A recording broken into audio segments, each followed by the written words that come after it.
tema. Ella es la doctora Mayra Lisset Jaro Hernández, médico psiquiatra. Ella es médico cirujano egresada de la Universidad La Salle, especialista en psiquiatría por la UNAM, certificada por el Consejo Mexicano de Psiquiatría en atención a niños, adolescentes y adultos. Cuenta con experiencia en el diagnóstico y tratamiento del autismo, en el trastorno por déficit de atención e hiperactividad, ansiedad, depresión y trastorno de estrés postraumático, así como trastornos de la personalidad. Muchísimas gracias, doctora, por estar acompañándonos el día de hoy. Le cedo la palabra. Hola, muchas gracias. Bueno, les voy a compartir la presentación y hoy. ¿Sí me escuchan bien? Sí, sí se escucha bien. Ok, bueno. Actualmente me encuentro realizando la subespecialidad de psiquiatría infantil y de la adolescencia en el Hospital Infantil de México. Entonces, el día de hoy de lo que vamos a hablar son de las bases neurobiológicas del trauma y en la infancia y la adolescencia. Este póster es sobre un curso que tuvimos aquí en el hospital sobre prevención del maltrato infantil. Se va a volver a impartir el próximo año por si alguien está interesado. Toda la información se publica en la página de Facebook del Hospital Infantil de México y el próximo año será también en abril. Entonces, si alguien está interesado, pues nada más estar pendientes ahí por marzo que empiece a publicarse la información sobre las fechas exactas del curso. Entonces, bueno, como introducción, es importante que nosotros comprendamos que el trauma como tal es un agente biológico. Se dice que el maltrato infantil es el factor de riesgo más prevenible para el desarrollo de psicopatología a lo largo de la vida, y este va a contribuir aproximadamente a la mitad del riesgo atribuible de trastornos psiquiátricos en la infancia y en la adolescencia. Dentro del maltrato infantil es importante que nosotros conozcamos que no es únicamente el maltrato físico, sino el maltrato sexual, el abuso sexual, el maltrato psicológico, la negligencia e incluso la sobreprotección. Hay estudios recientes que nos han arrojado resultados sobre que la sobreprotección da resultados similares que el maltrato físico o el abuso sexual. Entonces también es importante que nosotros tengamos esto en cuenta porque por lo general no nos enseñan, o bueno, en mi experiencia en la Facultad de Medicina no es algo que se nos enseñe, que la sobreprotección también es maltrato.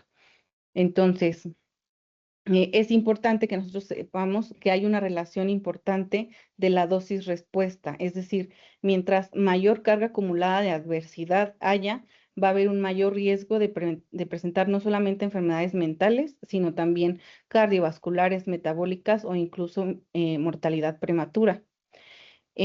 Durante el periodo de desarrollo, pues estamos presentando o se está presentando una vulnerabilidad única.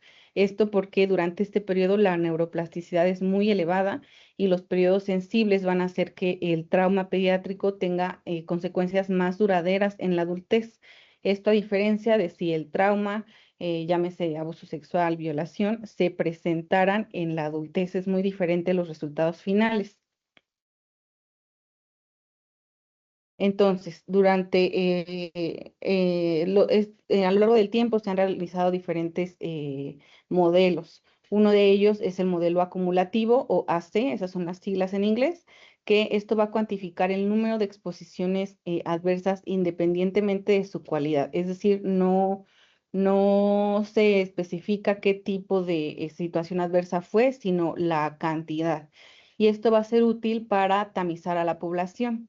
Esto pues va a presuponer una intercambiabilidad entre las formas de adversidad cualitativamente distintas. Y tenemos también el modelo dimensional o DMAP, por sus siglas en inglés. Y esto fue propuesto por estos dos investigadores, McLaughlin y Sheridan, que van a proponer que hay dos dimensiones con huellas neurobiológicas disociables. Una es la amenaza, es decir, cuando hay daño o riesgo a la integridad física o psíquica, que esto nos va a dar alteraciones en el circuito amígdala, corteza prefrontal medial e hipocampo. Más adelante, pues voy a hablar más específicamente de estas alteraciones neurobiológicas. Y la privación, es decir, la negligencia. También la negligencia pues, es un tipo de maltrato. La ausencia de estímulos cognitivos, emocionales y sociales, esto nos va a llevar a alteraciones en las redes frontoparietales y en el control ejecutivo. Se han hecho muchos estudios, entre ellos hay una revisión de 109 estudios de neuroimagen en donde se va a confirmar esta disociación. Entonces, otro de los modelos es el modelo de aceleración del estrés. Hay una hipótesis de aceleración biológica del desarrollo y esta hipótesis lo que hace es postular que la exposición a una amenaza va a promover una maduración acelerada, pero ineficiente, de circuitos emocionales y reproductivos.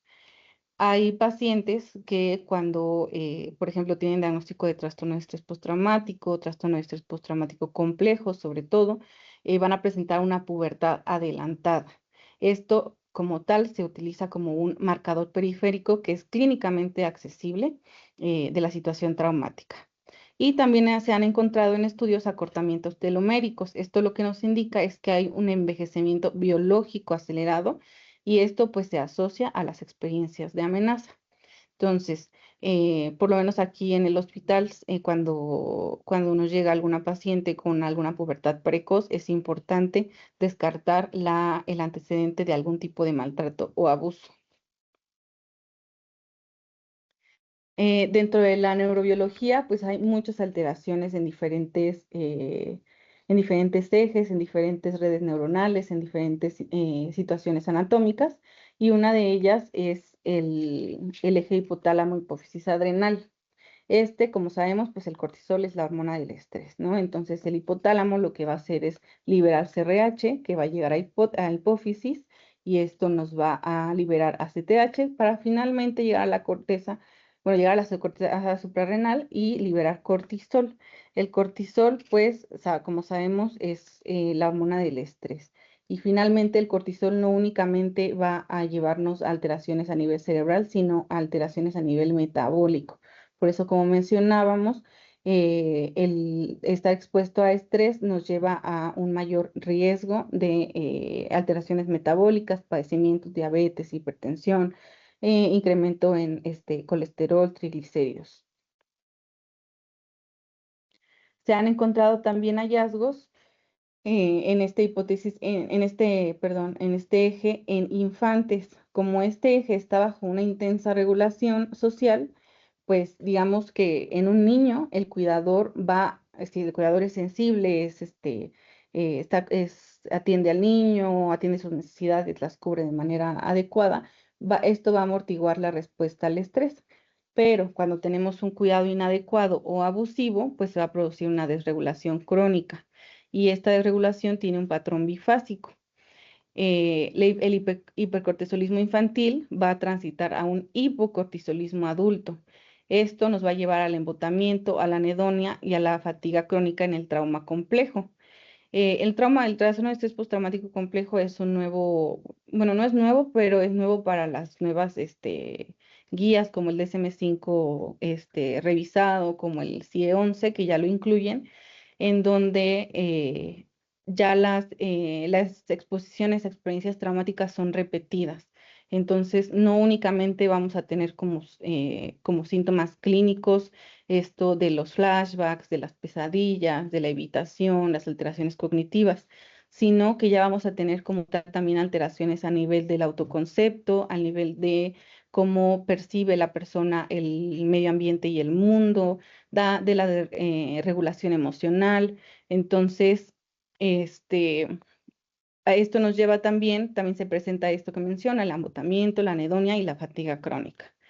Entonces, se ha encontrado que pues en niños hay una elevación del cortisol diurno pues aumentado, y en niños y en adolescentes que tienen historia de maltrato, especialmente si hay síntomas internalizantes. En psiquiatría, los síntomas internalizantes les llamamos así nosotros a los trastornos de ansiedad, los trastornos depresivos, el trastorno depresivo mayor, la distimia. Se va a ver también una respuesta atenuada, es decir, va a haber una respuesta reducida ante estresores psicosociales agudos. Esto va a ser en relación dosis-respuesta respecto a la severidad y cronicidad del maltrato. Y en cuanto al patrón de hipocortisolímico adulto, vamos a tener que hay una respuesta exacerbada de ACTH ante los estresores psicológicos y esto pues va a ser compatible con el trastorno de estrés postraumático, las personas que tienen trastorno depresivo por situaciones traumáticas o personas con dolor crónico. No solamente hay alteraciones a nivel de neurotransmisores, de hormonales, sino también a nivel de inmunidad y neuroinflamación. Una persona que está constantemente bajo estrés o que ha sufrido algún tipo de abuso o maltrato se encuentra en un estado proinflamatorio crónico. Se ha encontrado que la adversidad temprana va a inducir una inflamación que si bien va a ser de bajo grado y va a estar mediada por la activación simpática, va a haber también una pérdida de la sensibilidad de glucocorticoides y una disbiosis microbiota cerebro. Hay diversos biomarcadores implicados, entre ellos pues he encontrado elevación de la interleucina 6, del factor de necrosis tumoral alfa, de la proteína C reactiva y esto en niños y adolescentes con historial de situación traumática. También este investigador, McEwen, nos habla de la carga alostérica y él lo que dice es que un costo acumulado de esfuerzo adaptativo en los sistemas neuroendocrino e inmunológico y metabólico se van a expresar como sabemos, esta parte del cortisol nos va a llevar a obesidad central, resistencia a la insulina, la parte de noradrenérgica nos va a llevar a hipertensión, dolor crónico, nos puede llevar a enfermedades psiquiátricas y a un envejecimiento biológico acelerado, como lo mencionábamos previamente, la parte de los telómeros y de la pubertad precoz. Vamos a tener también entonces alteraciones como tal ya anatómicas en el cerebro. En la amígdala, como vamos a tener una hiperactividad en la amígdala, esto lo que nos va a llevar es a una hipervigilancia, a un miedo excesivo y a un procesamiento inadecuado de amenazas. Entonces, en estudios se ha encontrado que hay una hiperactivación ante los rostros que muestran miedo o ira, y esto es incluso detectable desde los preescolares. Entonces, los hallazgos volumétricos van a variar según el tipo de exposición. En casos de privación temprana va a haber un aumento y en casos de abuso severo va a haber una reducción específicamente del subnúcleo basolateral derecho que va a estar correlacionado con ansiedad, depresión y uso de alcohol. Entonces, como vemos, la exposición al trauma no solamente nos lleva como tal a los trastornos psiquiátricos, sino también al uso y abuso de sustancias. En cuanto al hipocampo, vamos a encontrar que hay una disminución en el volumen del hipocampo, vamos a encontrar un hipometabolismo y se ha encontrado que las personas que tienen estas alteraciones a nivel cerebral, específicamente en hipocampo, no distinguen entre contextos seguros y contextos amenazantes.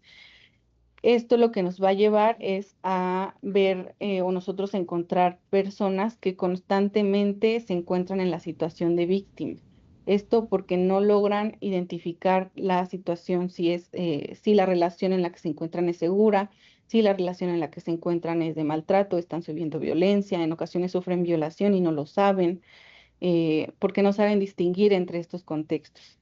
Entonces, como el hipocampo tiene alta densidad de receptores glucocorticoides, pues esto es muy vulnerable al hipercortisolismo.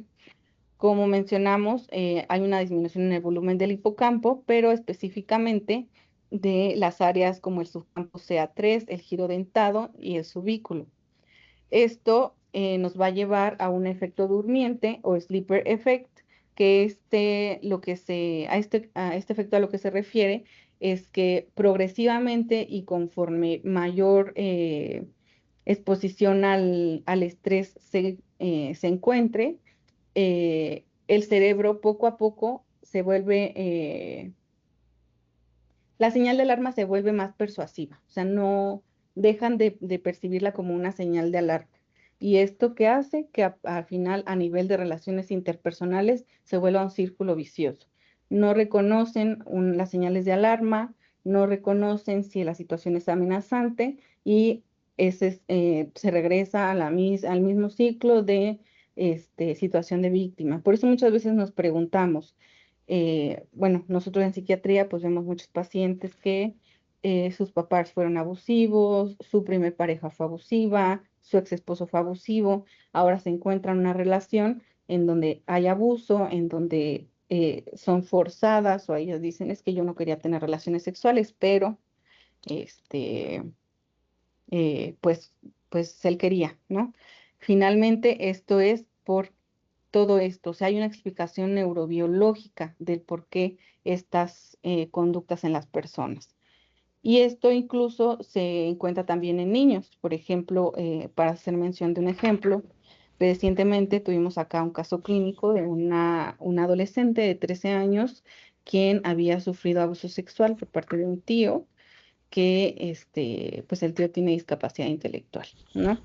Entonces, ella estuvo en este ciclo, no se lo decía a nadie, estuvo varios años sufriendo esta situación. Finalmente sale de casa y llega a otro lugar abusivo, si bien era un abuso diferente, era un abuso donde el esposo de su prima la hacía trabajar, ella teniendo 13 años, la hacía limpiar la casa, ella teniendo 13 años, y ella no lograba identificar que eso también era abuso. Entonces, es un círculo vicioso que tiene sus bases neurobiológicas. Hay algunas otras alteraciones a nivel estructural, como en la corteza prefrontal, específicamente la corteza prefrontal medial y la cingulada anterior. Cuando tenemos cuando hay una maduración tardía, que se dice hasta la tercera década de la vida, previo a esto es especialmente vulnerable a la adversidad adolescente. Se ha encontrado un adelgazamiento cortical, una hipoactivación en el control ejecutivo y en la regulación emocional. También se ha encontrado deterioro en la extinción del miedo y dificultad para aprender las señales de seguridad. Esto por esta hipoactivación y menor señalización a nivel de la corteza prefrontal medial. En el cuerpo calloso y la sustancia blanca también se han encontrado alteraciones anatómicas, como alteraciones en la corona radiada, en el cíngulo y en el fascículo empinado. Estas estructuras son críticas para la conectividad amígdala-corteza orbitofrontal. Entonces, estos efectos van a ser dependientes tanto del periodo sensible en el que se encuentre o en el que se sufra el tipo de maltrato, o abuso o violación, y del género. Y también vamos a encontrar alteraciones a nivel del sistema de recompensa estriado mesocortical. Aquí lo que se va a encontrar es una hiporreactividad estriatal ante la anticipación de la recompensa. ¿Esto a qué nos va a llevar? A un fenotipo anhedónico. Esto en depresión postraumática y, como mencionábamos previamente, pues un mayor riesgo de trastorno por uso de sustancias. En cuanto a las redes cerebrales, pues se ha encontrado que en el trauma pediátrico va a reconfigurar grandes redes cerebrales, tanto en reposo como en tareas. Entonces tenemos tres redes cerebrales relacionadas al trauma. La primera es la red ejecutiva central, en donde se va a encontrar una hipoactivación frontoparietal. Esto que nos va a llevar a un déficit en la atención y en el control inhibitorio.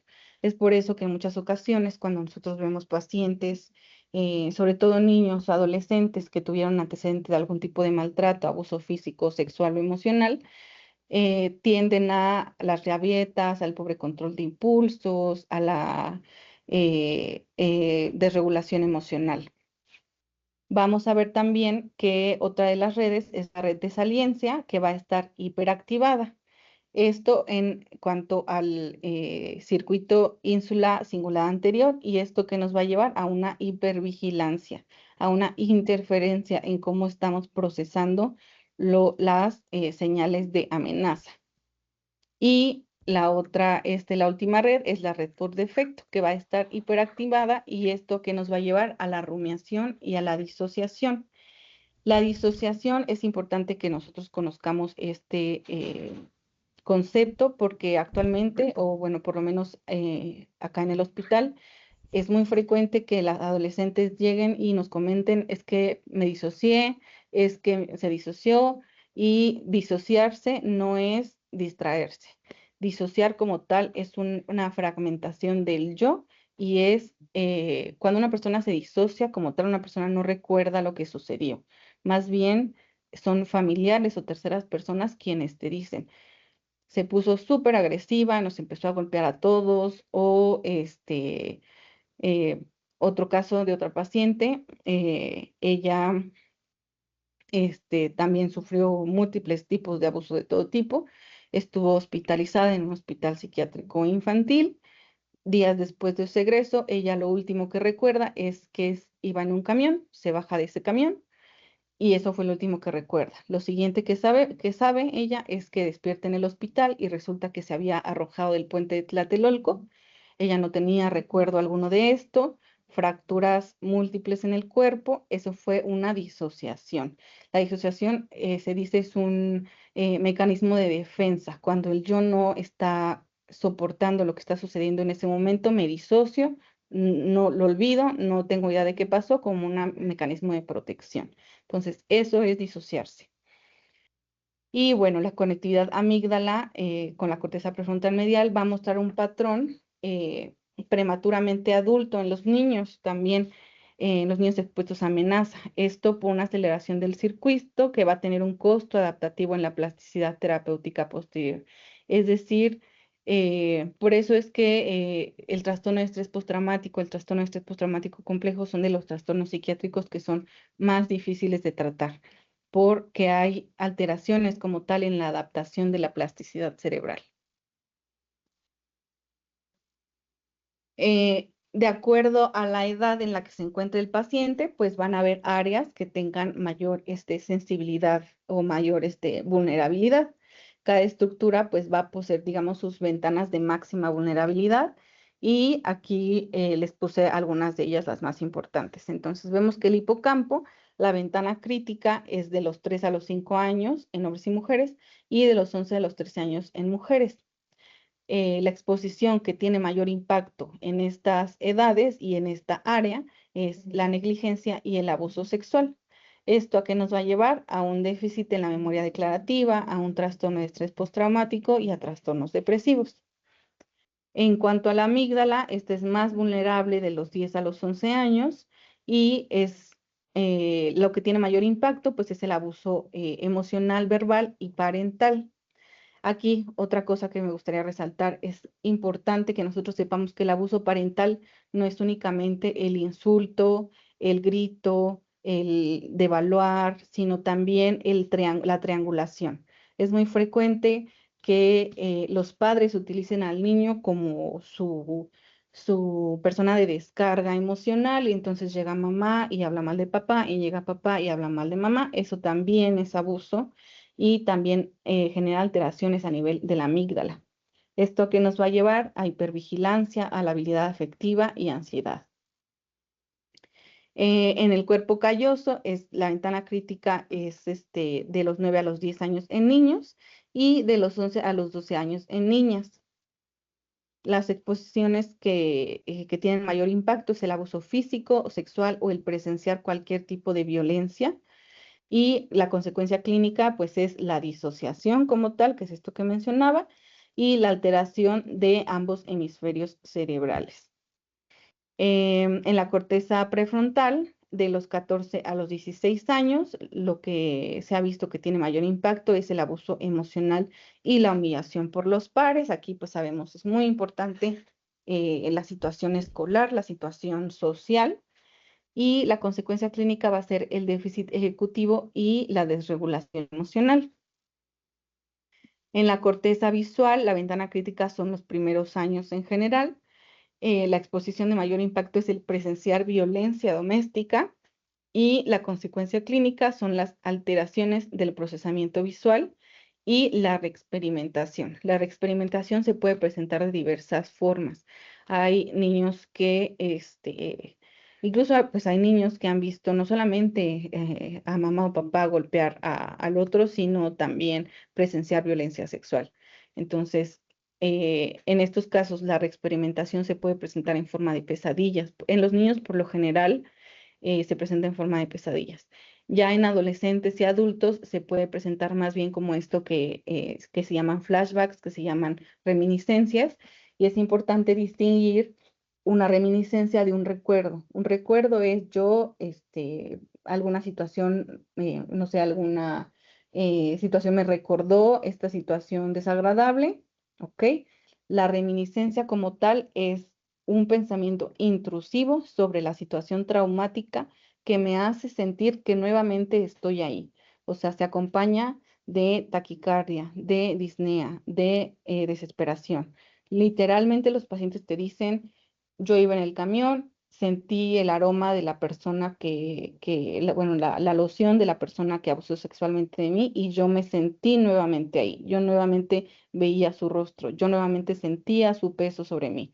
Entonces, esto es una reexperimentación. Y en la corteza auditiva, la ventana crítica va a ser de los 3 a los 7 años.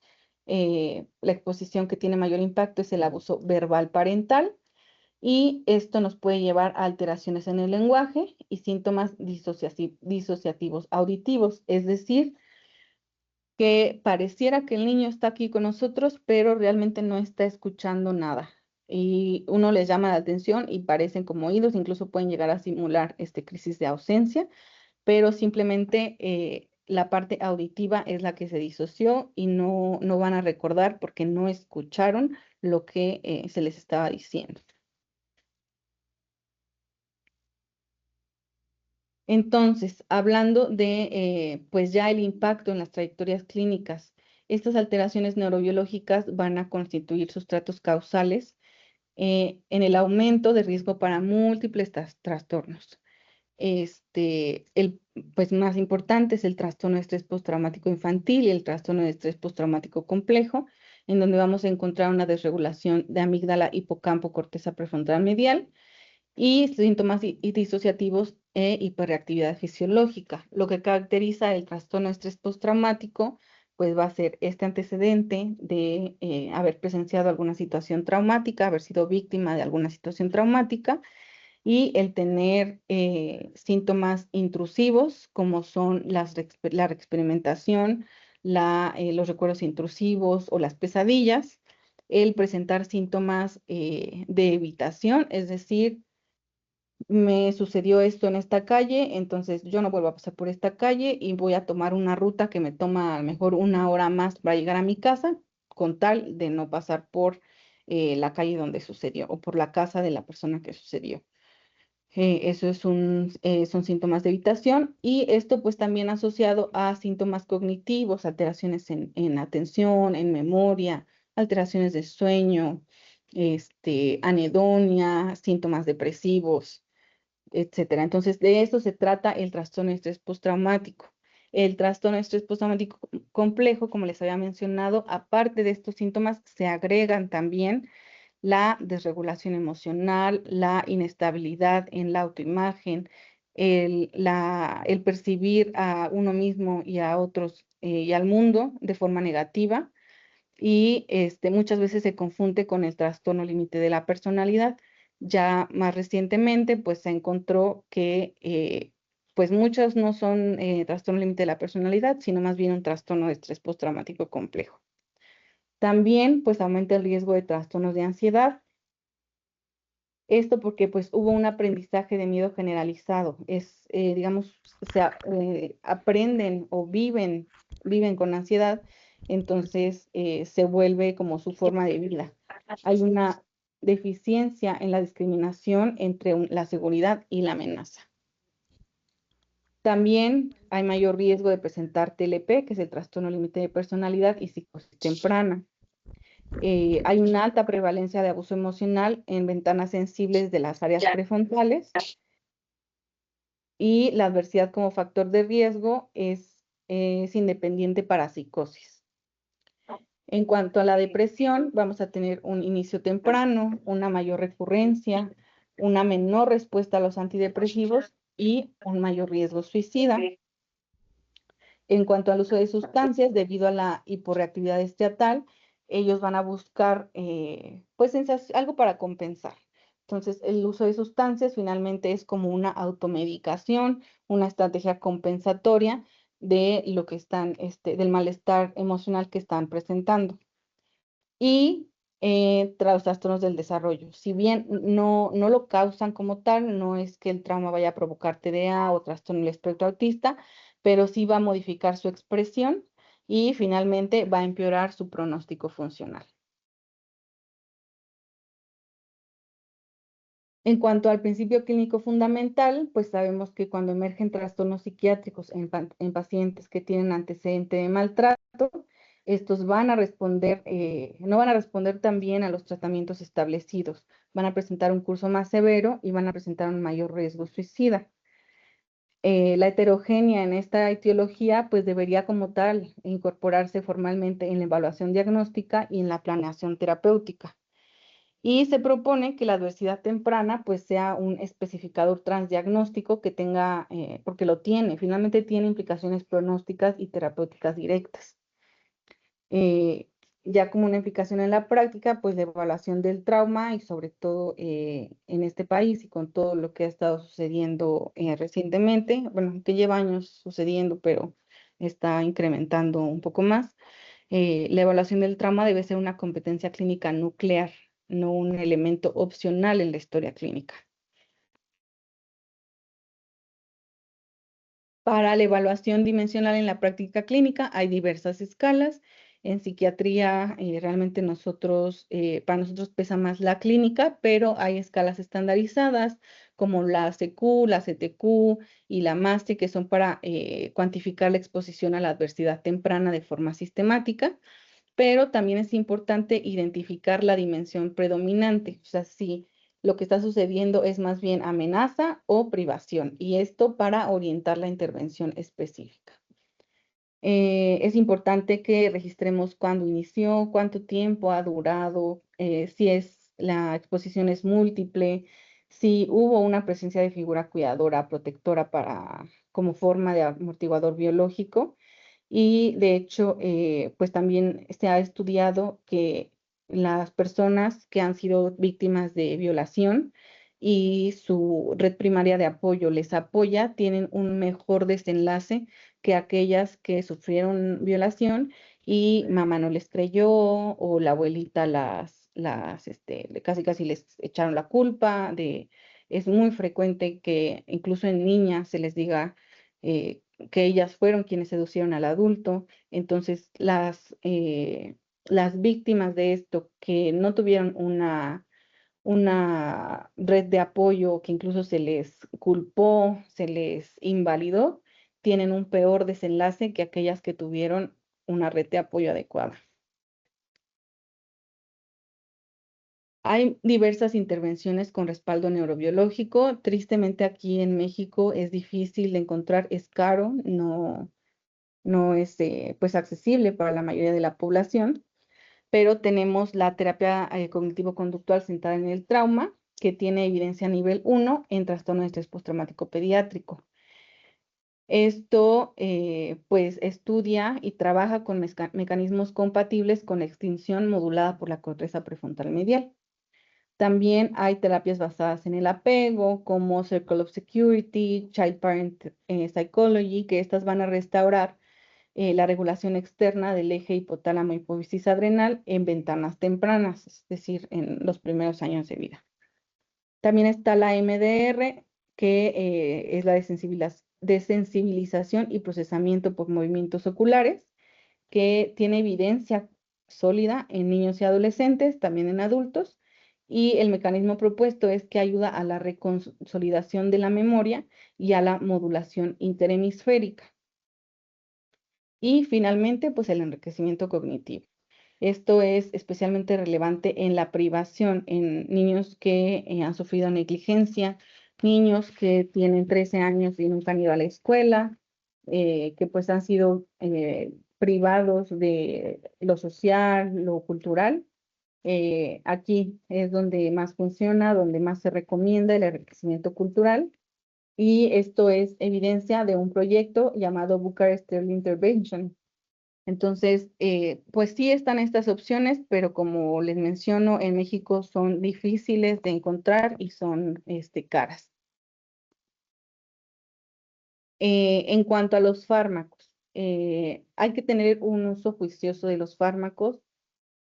Se utilizan principalmente como tal para el trastorno psiquiátrico al que derivó por la situación traumática. Los inhibidores selectivos de la recaptura de serotonina son como tal la primera línea en trastornos de depresión y de ansiedad postraumática.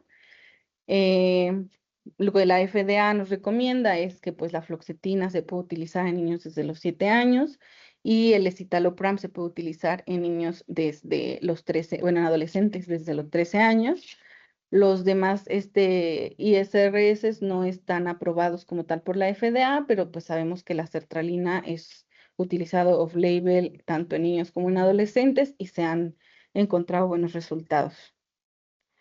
Ya dependiendo del fenotipo clínico, se pueden utilizar estabilizadores del estado de ánimo o antipsicóticos.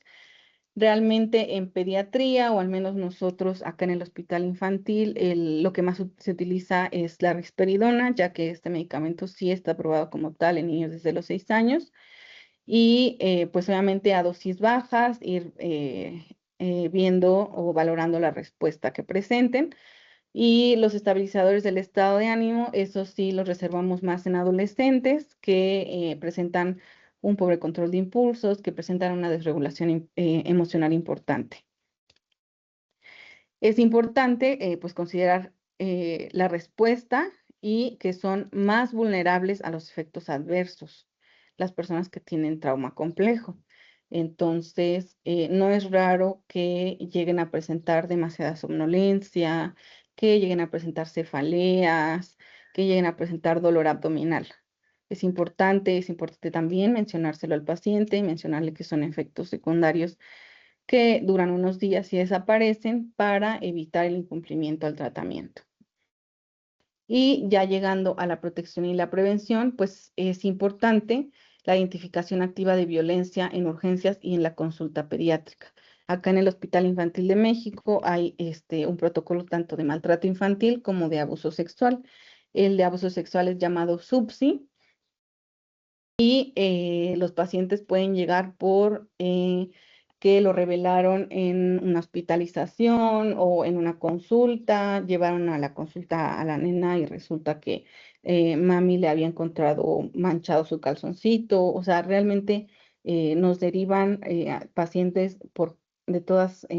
tanto de consulta como de urgencias, y se lleva a cabo este protocolo, se les deriva a jurídico para que en caso de que lo deseen, porque en muchas ocasiones no lo desean, pues se lleve a cabo el acta legal.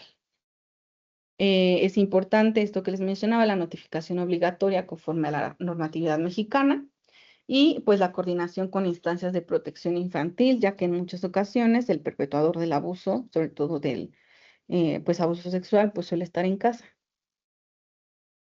Y pues también es importante el apoyo al cuidador primario no ofensor, ya que, como hemos visto previamente, pues va a servir o va a funcionar como amortiguador biológico.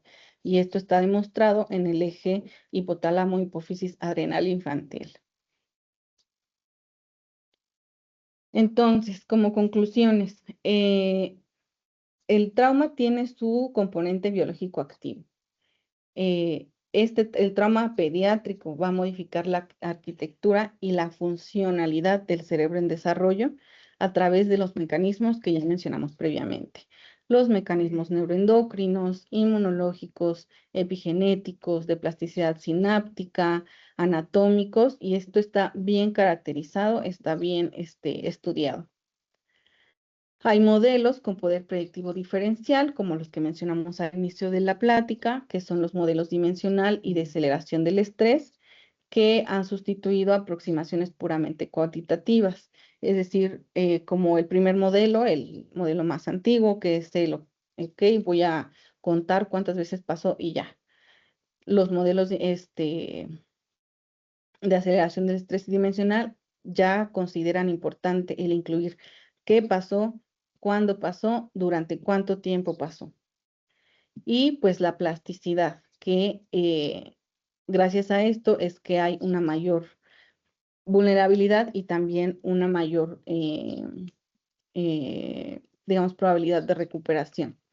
Entonces, esta misma plasticidad que hace al cerebro vulnerable es el fundamento de su capacidad de recuperación cuando se ofrece a tiempo un entorno seguro, estimulante y sensible. Esta es la bibliografía que utilicé para la presentación. Aquí dejo mi correo de contacto por si alguien por alguna situación tuviera alguna duda o quisiera hacer alguna consulta. Estoy en toda la disposición y pues eso sería todo. Muchas gracias, doctora. Me voy a permitir irle cediendo la palabra a los compañeros por si tienen alguna duda que nos pueda apoyar a resolverlas y a comentar un poco también lo que está en el chat y algunas otras dudas que me hicieron llegar por WhatsApp, porque parece que hay algunas personas tuvieron problema para poder escribirlo en el chat. Ok. Entonces, hay una manita levantada, Sofía, por favor, adelante. Me quedó una pregunta acerca sobre si no entendí muy bien el tema de la farmacología en los niños, entonces no sé si podría explicar un poco más acerca de eso. ¿El tema de la qué, perdón? De la farmacología dentro de los niños. Ah, ok. Los fármacos nosotros los utilizamos como tal en casos de que gracias a la situación traumática estén presentando síntomas de ansiedad, síntomas de depresión, alteraciones en el patrón de sueño, alteraciones en el apetito. Entonces, realmente en la psiquiatría la parte farmacológica la tenemos muy limitada porque hay muy pocos medicamentos que estén aprobados tanto por la FDA como que no les generen efectos pues adversos, ¿no? El principal, el de cajón, es la fluoxetina. Este es un inhibidor selectivo de la recaptura de serotonina. Por lo general iniciamos a dosis de 20 miligramos al día, todos los días en la mañana, después de alimentos, para evitar o disminuir el riesgo de que presenten algún malestar abdominal. Y es importante que nosotros recordemos o informemos a papá, mamá, que todos los antidepresivos tardan tiempo en hacer efecto, hasta 4 o 6 semanas en tener su efecto terapéutico completo. Entonces es importante que se lo sepamos porque normalmente ellos esperan tomarse el medicamento y que la ansiedad desaparezca. Entonces eso no va a ser así. Entonces, en niños desde los 7 años, fluoxetina es lo que se utiliza en ocasiones, porque sí hay ocasiones en que se amerita que se inicie antes, desde los 6 años, pero como tal aprobado por la FDA es desde los 7 años. El otro medicamento que también está aprobado por la FDA para trastornos de ansiedad y trastornos de depresión es el escitalopram. Este se inicia a una dosis de 10 miligramos al día. Este generalmente no causa sueño ni es como más nuevo de los inhibidores selectivos de la recaptura de serotonina. Entonces, los efectos secundarios, la verdad es que son mínimos. Pueden llegar a presentar un poco de malestar abdominal o cefalea, pero es algo que dura 2 o 3 días y remite. Y también, igual que la fluoxetina, tarda 4 o 6 semanas en tener el efecto terapéutico completo. Eso para los síntomas afectivos y ansiosos. Y como tal, por ejemplo, si tenemos alteraciones en el control de impulsos, son niños que se desregulan, niños que son muy impulsivos, que están teniendo problemas en la escuela porque ya le pegaron al compañerito, este tipo de situaciones, entonces podemos utilizar risperidona.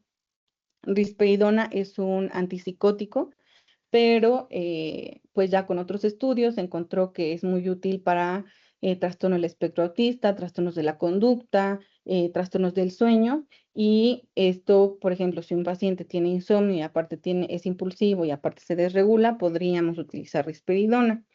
Según la edad, se puede iniciar a dosis de 0.5 miligramos, 1 miligramo en las noches, y el efecto de sí es un poquito más rápido, una o 2 semanas, pero no es inmediato. Este medicamento sí causa sedación, por eso es en la noche.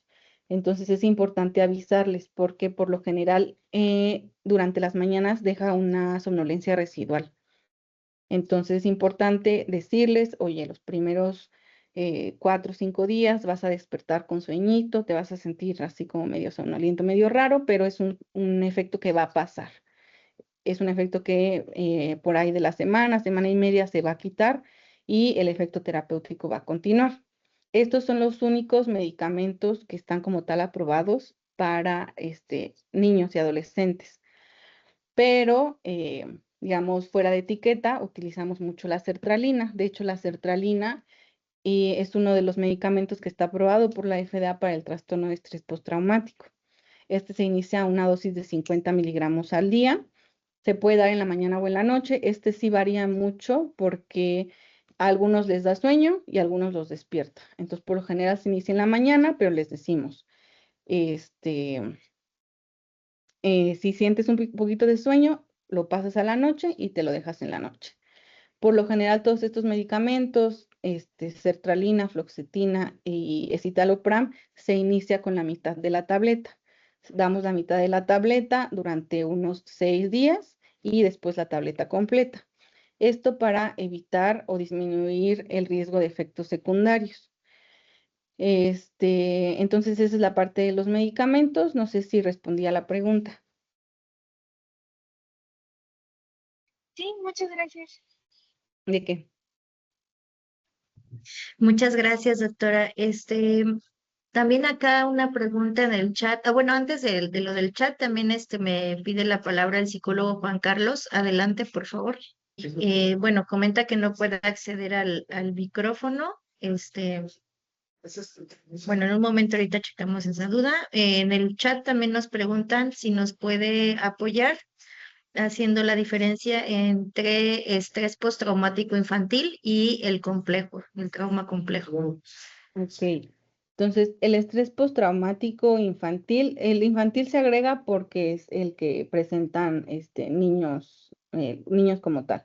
Pero en cuanto a criterios, para el trastorno de estrés postraumático, se tiene que tener antecedente de una situación traumática, se tienen que tener síntomas de reexperimentación, como lo son las pesadillas, las reminiscencias, los recuerdos intrusivos, y se tienen que tener alteraciones cognitivas, es decir, fallas en atención, en memoria, hipervigilancia, suspicacia, agregado a síntomas depresivos y síntomas de ansiedad. Y el trauma complejo, se presenta cuando ya la exposición a situaciones traumáticas es repetida. Es decir, por ejemplo, personas que emigraron y que llevan meses o años en esta transición, personas que, por ejemplo, acá tuvimos un caso de un chico que desde los 4 años había sido maltratado física, psicológicamente, no le daban comida, ellos en la escuela tenían que sacar comida de la basura, lo tuvieron 5 años encerrado en un baño y no lo dejaban ni sentarse. Entonces, el trauma repetido, el trauma crónico, es lo que nos lleva al trauma complejo. Y aparte de presentar estas características que les mencioné, también presentan otras más que son la desregulación emocional, las alteraciones en el autoconcepto, las alteraciones en cómo se percibe al mundo, las relaciones interpersonales inestables. Entonces, eso es la diferencia entre el trastorno de estrés postraumático y el trastorno de estrés postraumático complejo. Muchísimas gracias, doctora. Vamos a dar otra participación más a Lucila Vargas, por favor. Adelante. Gracias. Mi nombre es Lucila Vargas Vázquez, doctora psicóloga de un centro de salud de primer nivel. Mi pregunta es, de acuerdo a los criterios clínicos o guías o recomendaciones clínicas, todo paciente o todo, en este caso menor, vamos a ver, o todo paciente que presenta un diagnóstico, sea estrés postraumático o estrés postraumático complejo, debe de ser tratado farmacológicamente, doctora, aparte de la psicoterapia. Depende de los síntomas que presenten y de la edad también. Es muy frecuente que presenten síntomas afectivos y síntomas de ansiedad. Entonces, si presentan estos síntomas, sí son candidatos como tal al tratamiento farmacológico. Muchas veces hay alteraciones de sueño, entonces también estaría indicado ya sea risperidona o incluso también se utiliza, voy a mencionarlo, hidroxicina para la parte del sueño, que también tiene un efecto residual matutino en cuanto a la ansiedad, pero por lo general, como se acompaña de mucho malestar, sí se recomienda el tratamiento. Hay otro medicamento, pero este sí no está aprobado en niños ni adolescentes, que es la prazosina. Este como tal sí se ha estudiado que ayuda directamente a disminuir la presencia de pesadillas y a la presencia de reminiscencias. Pero les digo, este no está probado, no está utilizado porque puede utilizar hipotensión ortostática, entonces este no se utiliza en población pediátrica, pero sí es un medicamento directamente efectivo para los síntomas de reexperimentación. Muchas gracias, doctora. Pues bueno, también acá en el chat nos comparten varios comentarios positivos. Excelente ponencia, muchas felicidades, doctora, excelente ponencia y súper interesante. De la misma manera en el chat nos están preguntando por WhatsApp y acá en el chat si será posible que nos pueda compartir su ponencia. Sí, claro. Y muchas gracias. Y pues bueno, creo que, bueno, acá hay también otra participación en el chat, me voy a permitir leerla. Dice, la indefensión aprendida podría ser también parte del trauma de un abuso sexual infantil. Cuando no se recuerda haberlo vivido, pero en su conducta de adulta está muy marcada la indefensión aprendida. Lo digo porque la mayoría de las pacientes piensan que es por la violencia actual, pero hay antecedentes de abuso sexual infantil. Exacto, sí, totalmente de acuerdo. Gracias. Ok, bueno, pues me voy a permitir darle la palabra a la doctora Fanny Landeros Romero, que es jefa de oficina de la salud de la infancia y la adolescencia y que nos hizo favor también de colaborar con nosotros para poder tener pues estas conferencias con estas excelentes ponentes también. Doctora, adelante. Muchas gracias, psicóloga Amparito. Y bueno, doctora Mayra, agradecemos de antemano su valiosa participación, excelente ponencia, la verdad. Creo que nos dejó muy aclarada toda la situación que usted nos comentó el día de hoy, muy productiva y creo que quedaron buen sabor de boca con los compañeros psicólogos.